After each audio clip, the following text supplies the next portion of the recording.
오늘의 말씀 시편 118편 1절의 말씀입니다. 성경이 있으신 분들은 같이 찾고 함께 읽었으면 좋겠네요. 우리 같이 말씀 보도록 하겠습니다. 성경 없으신 분들은 앞에 화면을 보고 같이 읽어도 되겠습니다. 우리 한 목소리로 좀 크게 읽을까요? 시작. 여호와께 감사하라. 그는 선하시며 그의 인자하심이 영원함이로다. 우리 한 번 더 목소리 높여서 읽어보겠습니다. 시작. 여호와께 감사하라. 그는 선하시며 그의 인자하심이 영원함이로다. 아멘. 우리 지난주 복습 잠깐 하겠습니다. 구약의 내용을 저희가 살펴보고 있는데 구약에 나오는 많은 하나님의 말씀들이 명령문으로 나와 있어요. 그래서 뭐 해라 하지 마라. 그런데 해라 하지 마라의 그 수준 자체가 지금 우리가 생각하는 상식보다 훨씬 더 뛰어넘는 경우가 많아요. 그래서 그 하나님의 명령 자체를 그 맥락을 이해하지 못하고 그 말씀만 봤을 때는 하나님은 마치 이런 분으로 보여진다고 지난주에 말씀드렸었죠. 무신론을 대변하는 가장 대표적인 인물, 옥스퍼드대 교수를 지낸 리차드 도킨스라는 박사인데요. 동물학을 전공했습니다. 이 사람이 말할 때 구약에 나오는 하나님은 모든 소설을 통틀어서 가장 악질적인, 변태적인, 아이를 죽이고 동성애를 미워하고 인류를 말살시키는 아주 변덕스러운 신이다라고 이 사람은 묘사해놓고 있었습니다. 자, 성경을 단편적으로 봤을 때 이 리차드 도킨스가 구약의 하나님을 결론 내린 것 같은 이런 도출이 나올 수도 있다고 생각합니다. 심지어 우리 크리스찬들도 그런 오류에 많이 빠질 때가 있습니다. 무슨 말이냐면 지난주에 저희가 봤던 말씀이 창세기 2장 1절부터 3절 안식에 대한 이야기였는데요. 바로 그 전에 보면 1장 26절부터 31절까지에 보면 정복하고 다스리라, 땅에 충만하라 라는 이야기가 나와요. 그 구절을 저희가 뭐라고 부르냐면 따라해 보실까요? 문화명령. 문화명령이다 보니까 그러니까 인류의 기초를 놓는 우리가 어떻게 살아야 되는지를 설명해 주는 하나님의 말씀이라고 저희가 생각해요. 근데 문제는 신학자들이 그것을 명령이라고 명명했다는 거죠. 명령이라고 이름 붙였어요. 그러다 보니까 명령이라고 하면 어떤 느낌이 들어요? 지키면 상 받고 복 받고 안 지키면 벌 받고 지옥 간다라고 생각하는 거예요. 그래서 그걸 잘못 이해한 나머지 정복하고 다스리고 이런 것들이 왜곡된 의미로 해석되게 됐다는 거죠. 제가 그래서 이런 예를 들어드렸었죠. 시집가는 딸에게 어머니가 이야기하는 말, 너 가서 시부모님들 효도해라, 남편의 말 잘 듣고 화목한 가정 이루어야 된다 라고 하는 것을 가지고 저희가 결혼 명령이라고 부르나요? 아니죠. 또 군대 가는 아들에게, 저기 아들 군대 안 갈 것 같죠? 곧 갑니다. 군대 가는 애들에게 아버지가 얘기합니다. 군대 가면 말이야 너무 튀면 안 돼. 너무 나서지도 말고 너무 체지지도 말고 평균만 해라. 무조건 안전이 우선이다. 안전하게 군생활 잘 마치고 돌아와라. 자, 이 말을 가지고 아버지가 아들에게 하는 군대 명령이라고 하나요? 아닌 거예요.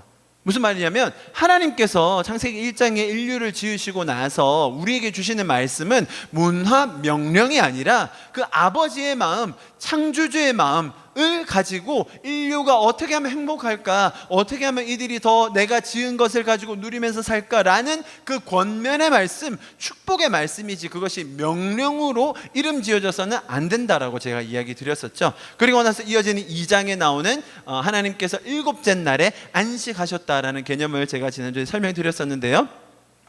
하나님 입장에서는 6일을 열심히 일하시고 7일째 쉬셨죠. 그래서 우리가 열심히 일한 자 쉬어라, 열심히 일한 자 떠나라, 먹어라 라고 하는 어떤 그런 개념같이 보일 수도 있지만 인간 입장에서 봤을 때 안식일은 몇째 날이에요? 인간은 6째 날 지어졌죠. 그러면 인간이 6째 날 지어지고 이 온 우주를 보고 감탄하고 바로 그 다음 날 했던 게 뭐예요? 안식이라는 거예요. 인간은 처음 한 게 안식이에요. 인간 입장에서 봤을 때는. 그래서 안식은 일을 열심히 한 자가 누릴 수 있는 보상이 아니라 인간 입장에서 안식은 우리의 시작이며 완성이다라는 거죠. 그래서 제가 그 안식의 개념을 인간 입장에서의 안식, 또 안식의 연속성, 또 안식에 대한 오해, 또 안식을 우리 삶에 어떻게 적용할 것인가 제가 지난주에 나눴었습니다. 관심 있으신 분들은 유튜브에서 설교 찾아보시면 보실 수 있습니다. 자, 그럼 이제 이번 주 말씀을 저희가 이제 같이 나누겠습니다.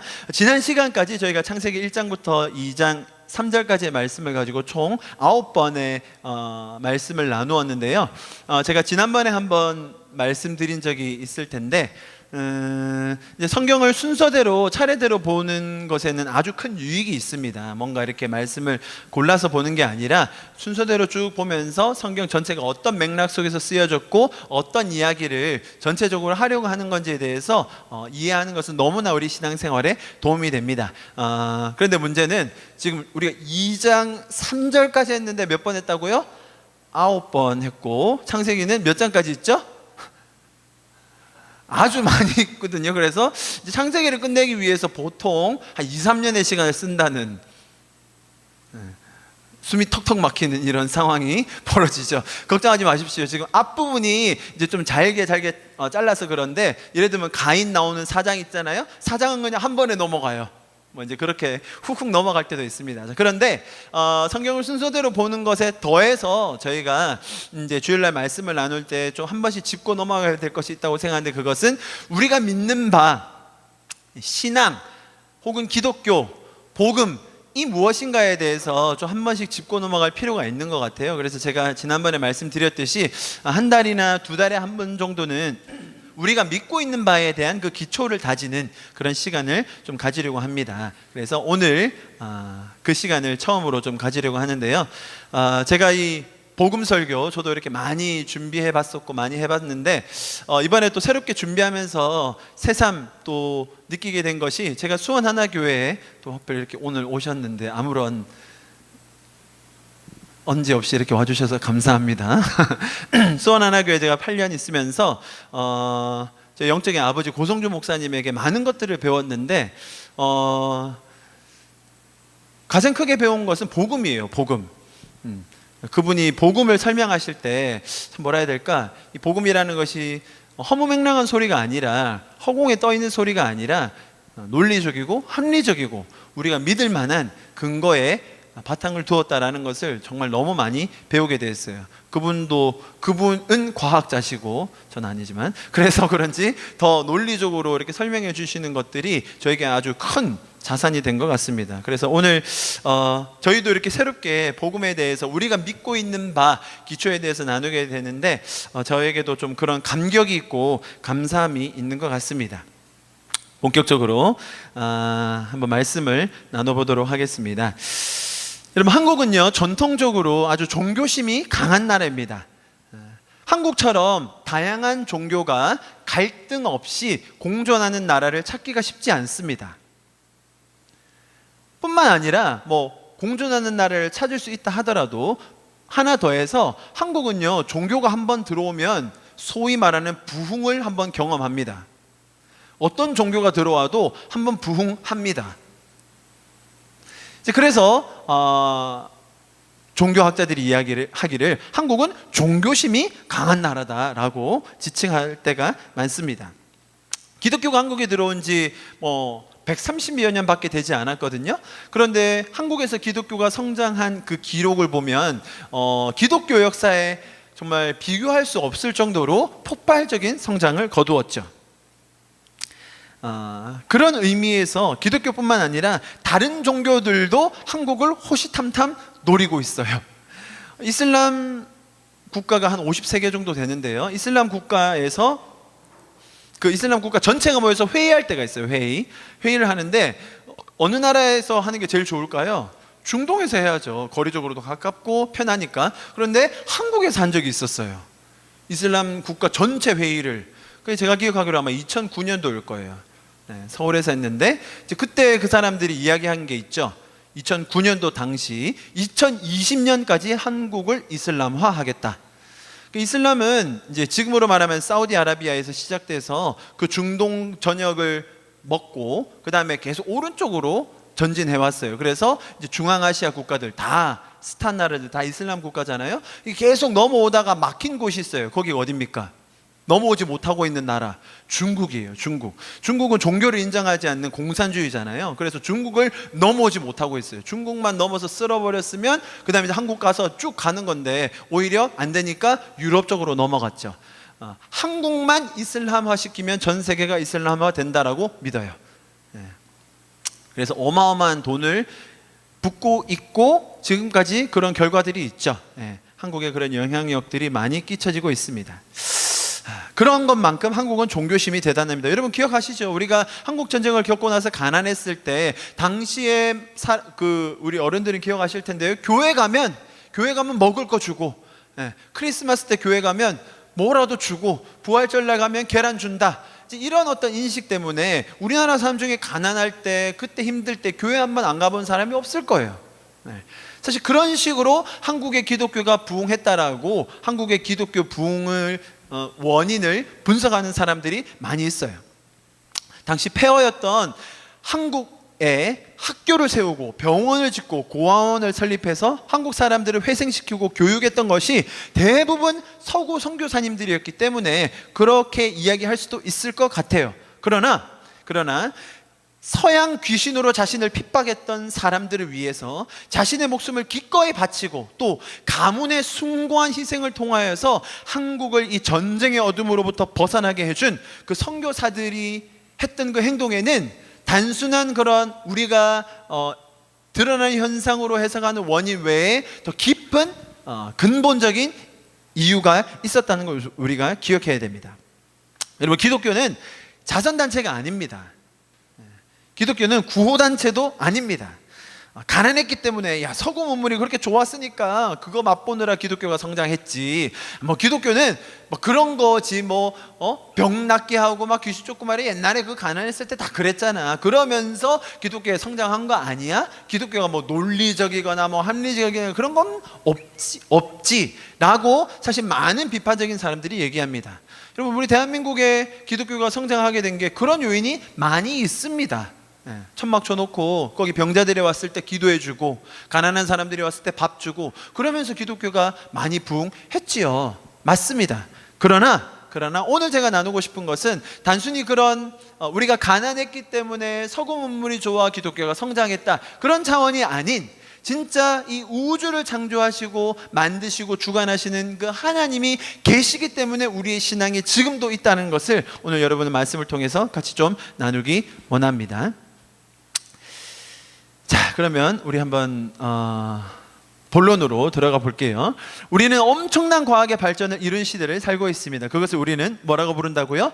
과학 만능주의라고 부릅니다. 18세기 이후에 과학 문명이 발전하면서 사람들은 과학적인 사실만을 받아들이는 과학주의를 신봉하게 됐어요. 여러분, 과학은 좋은 거예요. 과학은 객관적이고 실험이 가능하고 검증이 가능한 것을 말하기 때문에 과학은 좋은 거예요. 그런데 과학주의는 문제가 있어요. 무슨 말이냐면 과학적으로 숫자적으로 검증되고 실험이 되는 것이 실존하는 것이다.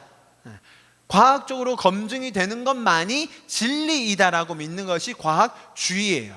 이해하셨어요? 그러니까 과학은 객관적이지만 과학주의는 어떤 그 과학을 가지고 과학을 신봉하는 과학 만능주의까지 가기 때문에 문제가 있는 것이죠. 요즘은 이런 것들을 엄청나게 설파하고 또 종교에 대항하여서 공격적으로 나오는 많은 사람들이 있다고 제가 몇 번 말씀드렸죠. 왼쪽에 있는 사람이 리차드 도킨스고 오른쪽에 있는 사람이 로렌스 크라우스라는 또 아리조나 대학의 이론물리학자 교수예요. 이 두 사람은 거의 수만 명 컨퍼런스를 열어서 Universe from Nothing 이라는 주제를 가지고 강연을 해요. 아무것도 없는 중에 우주가 생길 수 있다라는 것을 과학적으로 증명해 보려고 노력을 하죠.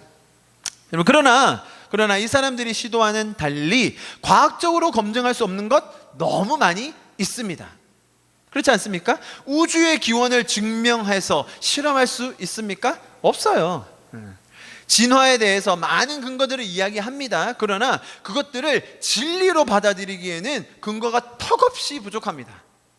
턱없이 부족해요. 몇 개 부분들이 보이긴 해요. 진화에서도. 그러나 그것이 창조를 뛰어넘는 진리다라고 받아들이기에는 근거는 너무나 부족한 현실입니다. 여러분, 사람만 봐도 그렇지 않습니까? 여러분이 느끼는 슬픔, 배신감, 혹은 사랑, 기쁨을 수치화할 수 있나요? 공식화할 수 있나요? 요 정도 사람이면 요 정도 수치의 상황에서 이런 반응이 들어왔을 때 요 정도 호르몬이 분비되고 요 정도로 반응을 할 거다라고 우리가 추측할 수 있나요? 그런 시도들을 많이 합니다. 정말로 과학자들이 그런 시도를 많이 하고 있어요. 그러나 한계가 있을 수밖에 없지요.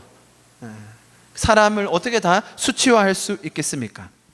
여러분, 과학 만능주의가 있다면 또 반대적인 급부로 사는 사람들도 있어요. 그건 뭐냐면 신비주의라는 겁니다. 신비주의.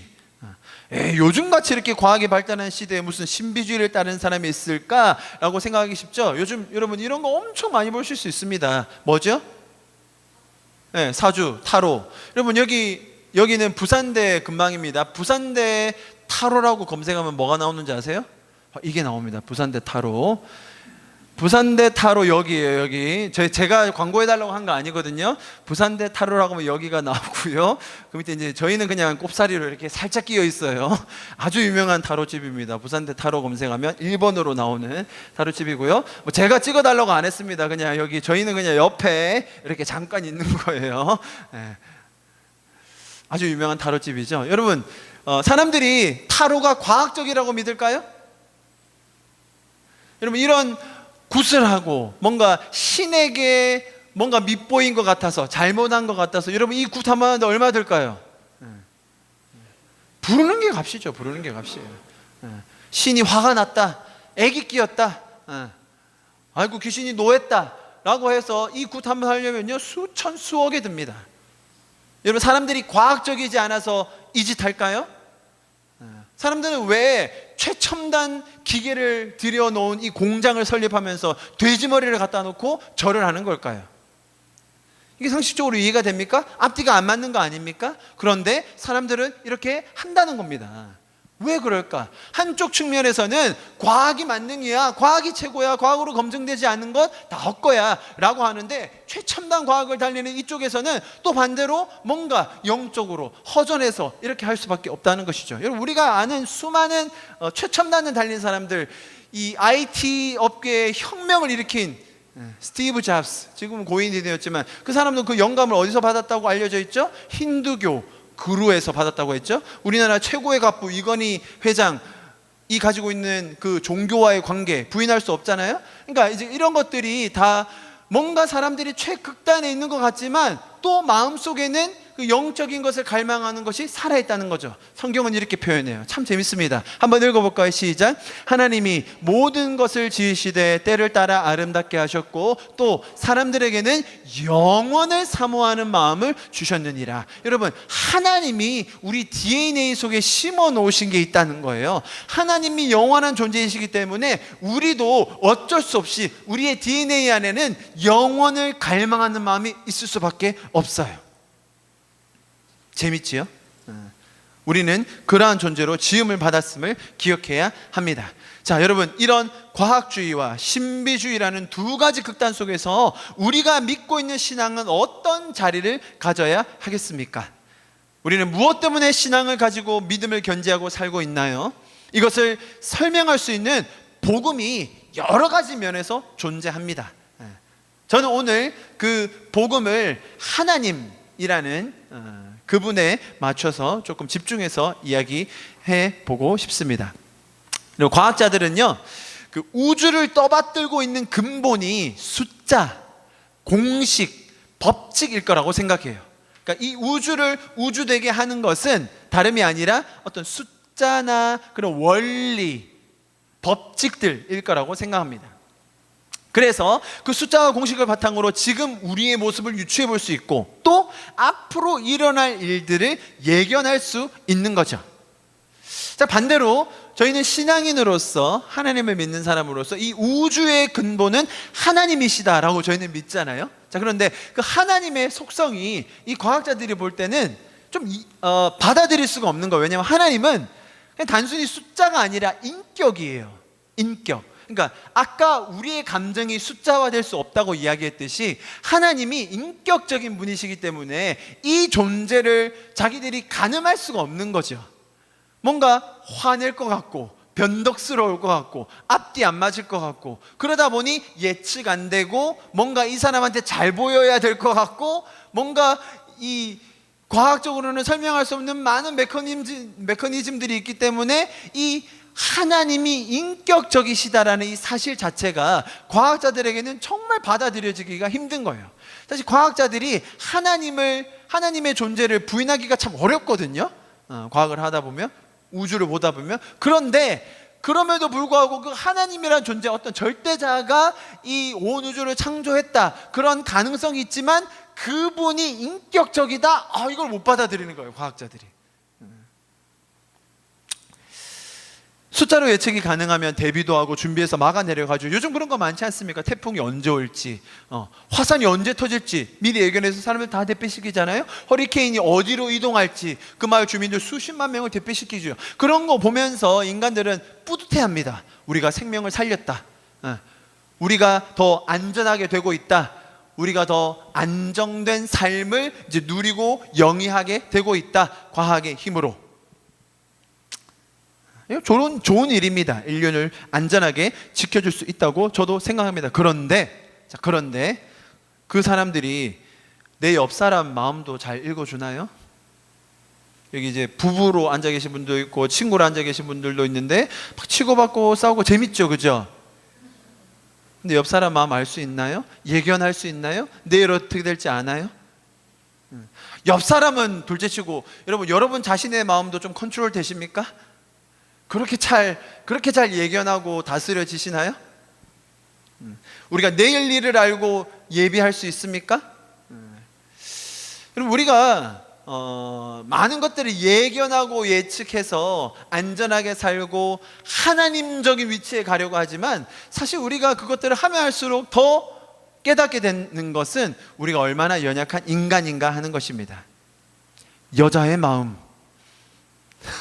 제가 하는 말이 아닙니다, 여러분. 아주 유명한 심리학자인 누군지 아시나요, 혹시?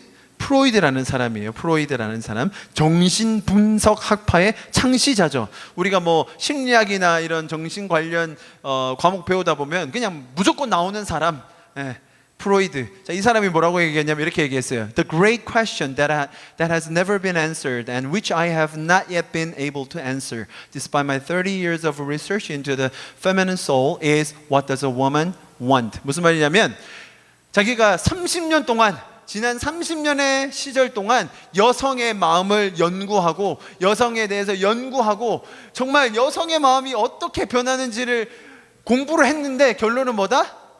그 누구도 대답할 수 없는 난제다 라는 이 명언을 남기셨죠, 프로이드가. 여성의 마음만 과학적으로 수치화할 수 있다면 온 세상을 지배할 텐데 말입니다. 우리가 뭔가를 더 알고 수치화하고 공식화하는 데 익숙한 사람들입니다. 그리고 거기서 안정감을 누립니다. 인격적인 하나님, 뭔가 감정을 가지신 하나님이라고 하면 불편한 것이 과학자들의 속내입니다. 여러분, 성경에 나오는 하나님은 아주 인격적이세요. 그런데 우리가 생각하는 그 인격은 말 그대로 인간 수준의 감정을 이야기하는 거잖아요.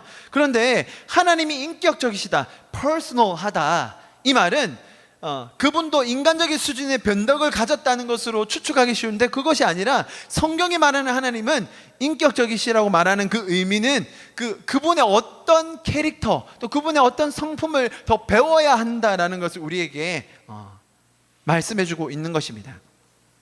하나님은 인격적이시다, 하나님의 성품이 어떤가라고 말할 때 여러분 어떤 표현들이 떠오르십니까? 자, 몇 구절만 한번 성경에서 뽑아봤습니다. 너무 많지만 몇 구절만 뽑아봤는데 우리 같이 한번 좀 읽어볼까요? 하나님의 성품을 묘사해 놓은 구절들입니다. 읽어봅시다. 시작. 찬송하리로다. 그는 우리 주 예수 그리스도의 하나님이시요 자비의 아버지시요 또 모든 위로의 하나님이시며, 자비의 아버지라고 표현했습니다. 출애굽기 말씀요. 시작. 여호와께서 그의 앞으로 지나가시며 선포하시되 여호와라 여호와라 자비롭고 은혜롭고 노하기를 더디하고 인자와 진실이 많은 하나님이라. 신명기요. 시작. 내 하나님 여호와는 자비하신 하나님이시라. 그가 너를 버리지 아니하시며 너를 멸하지 아니하시며 내 조상들에게 맹세하신 언약을 잊지 아니하시리라. 시편 오늘 읽었던 말씀이죠. 시작.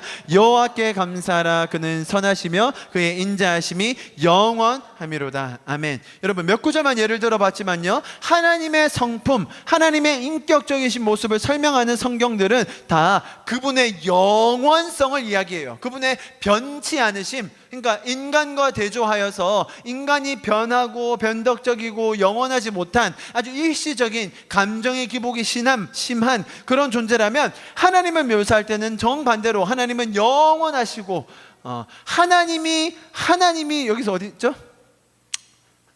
노하기를 더디하신다. 자, 우리가 생각할 때 노하기를 더디한다고 하면 몇 번 참아야 돼요? 한 3번 정도 참으면 될까요? 그러면 살인을 면할 수 있을까요? 하나님 입장에서 노하기를 더디하신다. 자, 무슨 말일까요?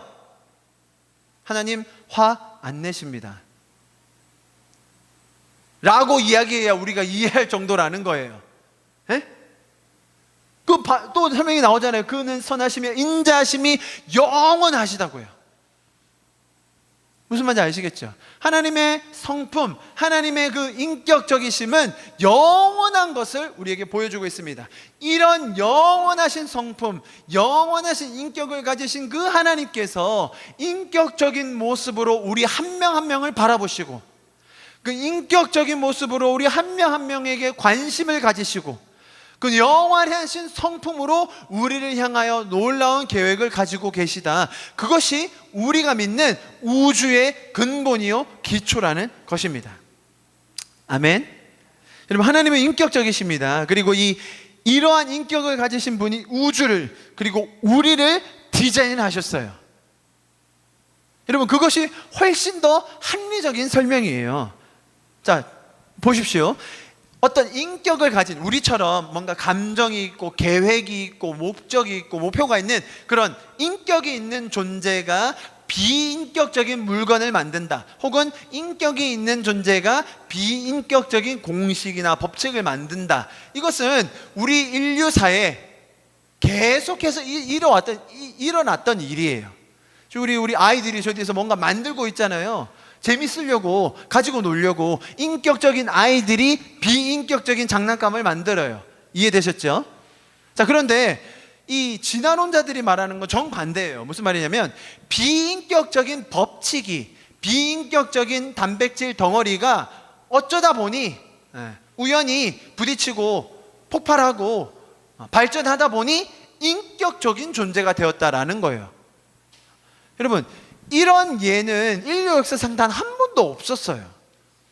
그러니까 무슨 말이냐면, 우리가 지금 이 자리에 인격적인 존재로 또 인격적인 하나님을 믿고 있는 이유를 설명할 때, 정말 인격적이신, 전능하신, 전지하신 그 하나님께서 우리를 그분과 닮은 모습으로 인격적으로 만드셨다는 설명이 훨씬 합리적이지, 반대로 비인격적인 무언가가 인격을 만들어냈다, 이건 더 말이 안 되는 거죠. 제가 이런 비유를 어릴 때부터 많이 들었었는데요. 바닷가에 배가 한 척 있어요. 근데 배가 다 흩어졌어요. 다 부셔졌어요. 자, 배는 둘째치고 그냥 배를 돌아가게 하는 엔진만 한번 볼게요. 엔진의 부품이에요, 여러분. 자, 이 정도 된다고 쳐봅시다. 엔진의 부품. 자, 엔진의 부품을 모래 그 해변에 늘어놓습니다. 그리고 수만 년, 수억 년, 수십억 년이 지나요. 자, 설명서도 줄게요. 아이고, 안 되니까 설명서 하나 주고, 자, 그 대신 누가 와서, 인격적인 존재가 와서 만지면 안 돼요. 그냥 시간의 그 영겁을 지나, 정말 많은 시간이 지나 언젠가 파도와 바람과 모래의 움직임으로 인하여 이 많은 부품이 이 설명서대로 엔진이 될 확률 얼마가 될까요? 여러분, 근데 이게 사실은 진화론의 논리거든요. 그러니까 무슨 말이냐면, 근데 너무 논리적인 비약이 심하잖아요. 근데 그 비약을 설명해 주는 게 있어요. 돌연변이, 자연선택설, 뭐 이런 걸 가지고 얘기합니다. 돌연변이는 여러분 말이 안 되는 게, 돌연변이 우리가 많이 봐왔죠. 돌연변이가 태어나면 더 발전한 쪽으로 가요? 더 후퇴하는 쪽으로 가요? 후퇴하는 쪽으로 가요, 돌연변이는. 그런데 이 과학자들은 이게 어떻게 이게 다 맞춰지냐? 야, 돌연변이라는 게 있거든. 그 걔네들은 한번 이게 미쳐가지고 휙 하면 만들어줘, 발전을 해 라고 설명을 해요. 사실 이것은 논리적으로 너무 큰 비약입니다. 무슨 말이냐면 인격적인 하나님이, 인격을 가지신 그 하나님이 계획을 가지시고 목적을 가지시고 감정을 가지셔서 지금 저와 여러분을 그분의 형상에 맞게 그분의 목적을 가지시고 그분이 가진 디자인을 가진 우리로 창조하셨다. 여러분, 이것이 훨씬 더 말이 되지 않습니까? 그 반대로 설명하려면 이 설명이 말이 돼야 되는데 정말로 믿기가 어려워요. 그러니까 이 진화론, 빅뱅 이론, 우리가 자연선택설, 돌연변이설 이런 것들을 사실 과학이라고 이야기하지만 오히려 창조론보다 더 큰 믿음을 요구하는 것이 아닌가, 저는 그렇게 생각합니다. 여러분, 우리는 이러한 기초 위에서 우리의 신앙을 쌓아가고 있는 겁니다. 무슨 말이냐면 하나님이라는 존재가 신화 속에 허무맹랑한 사람들이 지어낸 그런 존재가 아니라 우리를 인격적으로 만드신 그 인격을 가지신 하나님이 지금 우리에게도 말씀하시고 지금 우리의 삶을 관심 있어 하시고 우리의 삶을 돌보신다, 이것을 우리는 믿는 것이죠. 여러분, 이런 거 설명하려고 하면요 정말 많아요. 너무 재밌는 게 많고 막 그냥 계속 할 수 있을 것 같아요. 그런데 이런 설명들을 저희가 이제 주기적으로 이렇게 들으면 그래, 맞아, 내가 믿고 있는 신앙이 허무맹랑한 소리가 아니지, 동화가 아니지, 신화가 아니지, 이제 이런 확신들이 들거든요. 그래서 좀 이렇게 기간을 두고 한 번씩 반복하면서 이런 내용을 더 보려고 하는 거예요. 마지막으로 제가 우주에 대한 이야기를 하고 좀 마칠게요. 하나님이 이 우주를 목적을 가지시고 디자인하셔서 지금 우리로 이렇게 이 거대한 우주 속에 살게 하셨죠. 우주는 매우 복잡하고 광대한 존재인 것을 우리가 이제 많이 발견해서 알고 있어요. 아마 우리 학생들이 더 잘 알 수도 있을 것 같은데요, 그죠? 긴장하는 모습이 역력한데, 여기는 문과라서 별로 상관없고요, 그죠? 자, 우주가 있고 우주 안에는 은하계들이 있고 그 은하계 안에 우리가 지금 살고 있는 태양계가 있어요, 그죠? 태양계가 그렇게 작은 게 아닙니다. 빛의 속도가 초당 30만 킬로미터 가거든요. 무슨 말이냐면 1초의 빛은 지구를 7바퀴 반 돌아요. 7바퀴 반. 자, 이렇게 뭔가 탄성이 나와야 돼요. 맞아요, 빛의 속도입니다. 빛의 속도. LTE는 아니고요. 자, 지구에서 달까지 거리가 35만 킬로예요. 그러면 빛으로 가면 얼마나 걸릴까요? 한 1.3초 정도 걸려요. 자, 지구부터 태양까지의 거리가 1억 5천만 킬로거든요. 그래서 빛으로 가면 약 8분 19초가 걸려요. 생각보다 멀죠. 그러니까 지구에서 태양까지 빛의 속도로 갈 때 8분이나 걸려요. 아주 많이 걸립니다. 태양계가 아무것도 아니라고 생각하지만 생각보다 크고요. 자, 태양계가 속해 있는 은하계가 있죠. 갤럭시라고 하죠. 그 은하계 안에만 별이 몇 개가 있을까요? 그렇죠. 많이 있어요. 제가 뉴스를 이렇게 읽다 보면 어떤 기사에는 1000억 개, 어떤 기사에는 2000억 개라고 이야기하는 것도 최근에 제가 본 적이 있거든요. 지금 우리 태양계가 속해 있는 은하계를 만약에 이런 거다란 구 모양이라고 본다면 이 끝에서 끝까지 가는데 빛의 속도로, 기차나 KTX 말고 빛의 속도로 가는데 10만 년 걸려요. 10만 년. 우리가 속해 있는 은하계. 자, 그러면 지금 이해되셨죠? 태양 있고 지구 있고 우리 태양계 있고 은하계에 의해서 은하계 10만 년. 자, 이런 은하계가 우주에 몇 개 정도 있을까요? 과학자들은 약 1000억 개 있다고 봐요. 근데 어떻게 숫자를 다 세겠어요? 그 정도일 거라고 추측하죠. 여러분, 정말 과학자들이 대단하십니다. 더 놀라운 건 뭐냐면 이 어마어마한 우주가 우주는 둘째치고 우리 태양계가 마치 무슨 기차 선로를 깔아놓은 것처럼 막 돌고 있거든요, 지금. 그런데 한 번도 이탈을 안 해요. 그렇게 튼튼하게 지은 기차들도 이탈합니다. 그래서 몇백 명씩 죽어요. 그런데 만약에 그런 경우로 우리 태양계에 있는 행성이 한 번 이탈했다 그러면 어떻게 되는 줄 알아요? 진화론이고 창조론이고 뭐고 간에 그냥 다 주님 만나러 가는 거예요. 도대체 어떤 법칙이 작용하길래 이 우주는 이러한 규칙성을 가지고 움직이고 있는 걸까? 자, 여러분 한번 상상해 보십시오. 지금 우리 지구 이제 점점 더 단위를 좁혀야 되겠어요. 지구는요 1초에 458m 이렇게 자전해요. 자전 아시죠? 자전하는 거 1초에 450m 정도 휙 돌고 지금도 현재 느끼셔야 돼요 지금. 자, 그리고 이제 자전하면서 또 뭐 하죠? 공전하는 거예요. 공전은 1초에 30km 가요. 30km 짧은 거리 아니죠? 자, 느껴지십니까? 지금 우리 돌고 있는 거? 느껴지세요? 안 느껴지는구나. 엄청 빨리 돌고 있는데. 그러면 우리는 이렇게 어마어마한 속도로 돌면서 돌고 있는데 왜 우리는 이게 안 느껴질까? 그게 어떤 법칙 때문이죠?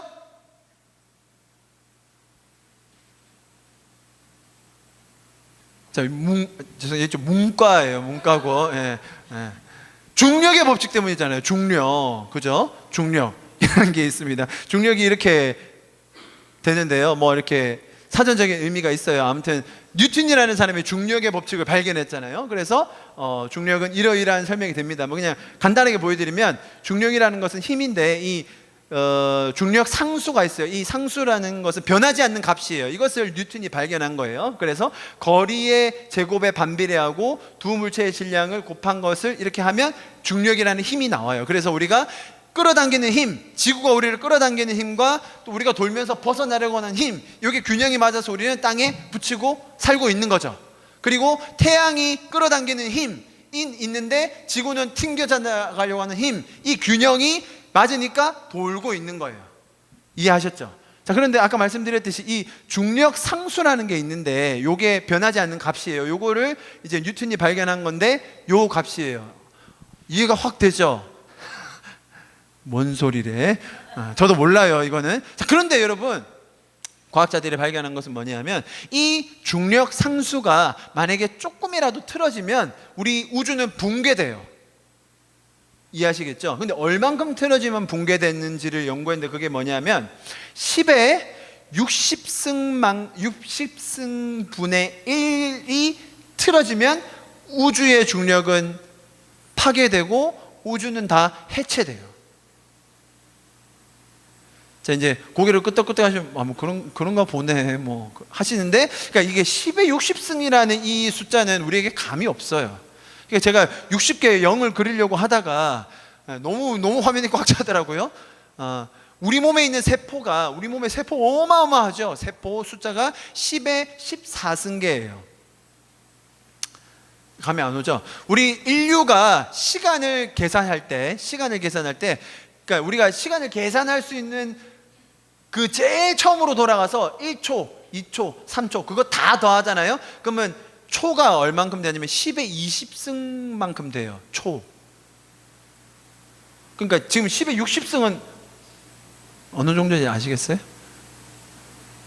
그러니까 뭐 나노 뭐 어쩌고 저쩌고 하는데, 그러니까 우리가 상상할 수 없을 만큼의 바늘이 틱 갔다. 그러면 끝나는 거예요, 우주가. 막 지구 튕겨져 나가고 우리 막 사람 다 튕겨져 나가고 그냥 끝나는 거예요. 자, 이것을 과학자들이 알아내고 나서, 연구하고 나서 뉴턴은 이렇게 말했어요. 이 사람이 뉴턴인데요. 사과 떨어지는 거 법칙 아시겠죠? 뉴턴이 이렇게 말합니다. 천체는, 그러니까 이 온 우주는 태양, 행성, 해성 등으로 매우 아름답게 이루어져 있는데 이것은 지성을 갖춘 강력한 통치자의 의도와 통일적 제어가 있기 때문에 존재하게 된 것이라고 말할 수밖에 없다라는 거예요. 이해하셨어요? 뉴턴은 과학적인 글보다 신앙적인 글을 훨씬 더 많이 적었어요. 하나님을 철저하게 믿는 과학자였죠. 뭐 비록 옛날에 나오는 이런 뉴턴이라는 사람뿐만 아니라 현대에 나오는 과학자들도 이 우주의 섭리, 우주의 원리를 보면서 정말 이 우주라는 것이 우연히 이러한 모습으로 만들어졌을까? 단순히 그냥 어떤 폭발로 인하여 지금 모습 이대로 구성되었을까? 라는 것에 대해서는 너무 큰 의문을 가질 수밖에 없는 거예요.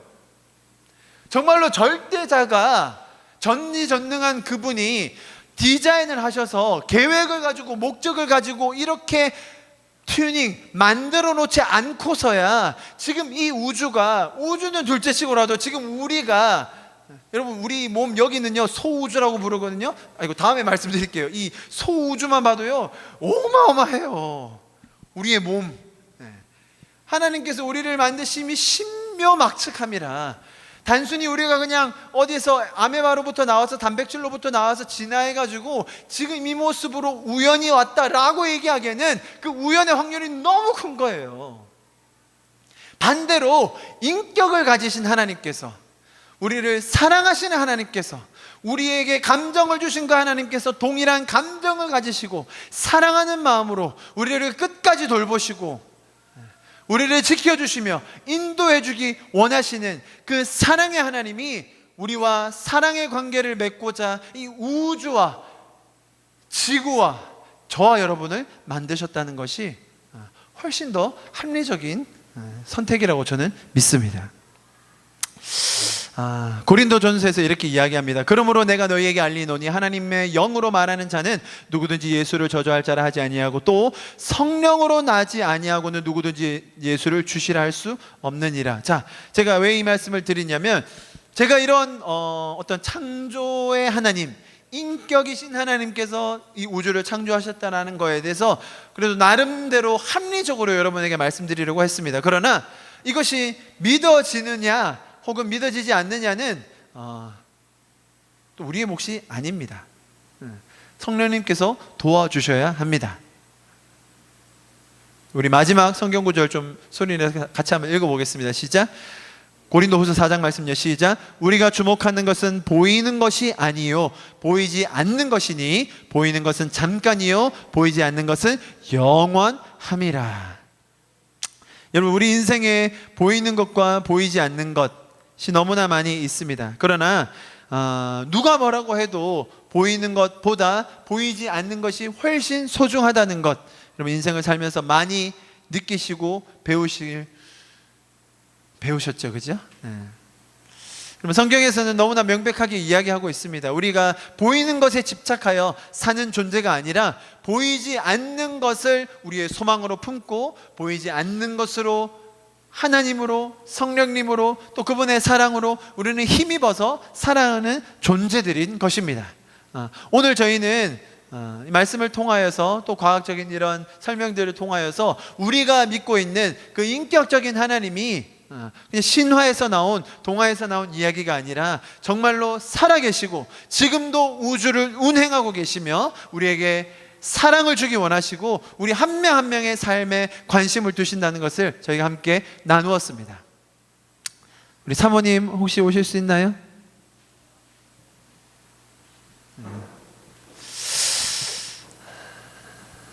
천천히.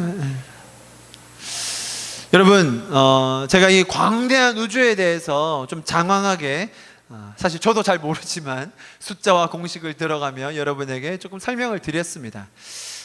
제가 이것을 설명드린 이유는 그래서 우주가 위대하다, 우주는 놀랍다 를 말씀드리려고 하는 것은 아닙니다.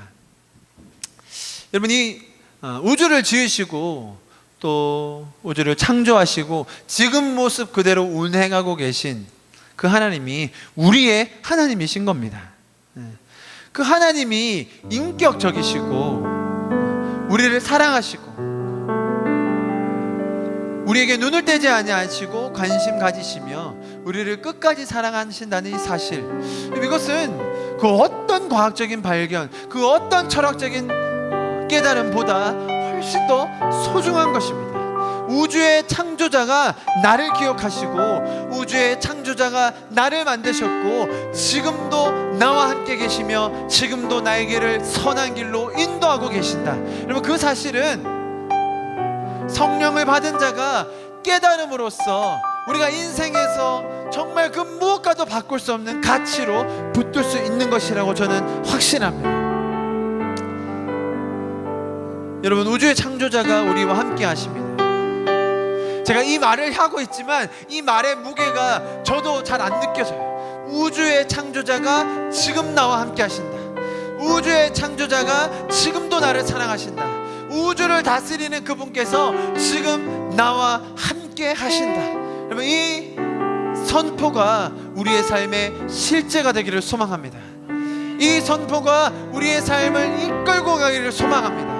우리가 그것이 잘 느껴지지 않을 때 성령님께 도움을 구합시다. 오늘 말씀에 본 것처럼 성령님의 도움이 없이는 이것이 우리의 마음속에 깨달아질 수가 없습니다. 여러분, 우리 주변 사람들을 보십시오. 아무리 내가 경험한 하나님, 아무리 그 선한 하나님에 대해서, 좋은 하나님에 대해서 이야기한다 늘 이해하지 못하고 핍박하고 배척할 때가 많습니다. 그럴 때 우리의 지혜와 우리의 어떤 언변으로 아는 것이 아니라 성령님 도와주십시오. 성령님 저들의 마음에도 감화감동하셔서 하나님, 저들이 하나님을 알고 하나님을 믿고 하나님과 함께 누리는 그 위대한 삶의 여정으로 들어오게 하여 주시옵소서. 여러분, 우리 자신과 또 우리 주변에 있는 사람들을 주님 앞에 올려드리면서 이 시간 마지막으로 기도하고 마쳤으면 좋겠습니다. 함께 기도하십시다. 예수님, 그렇습니다.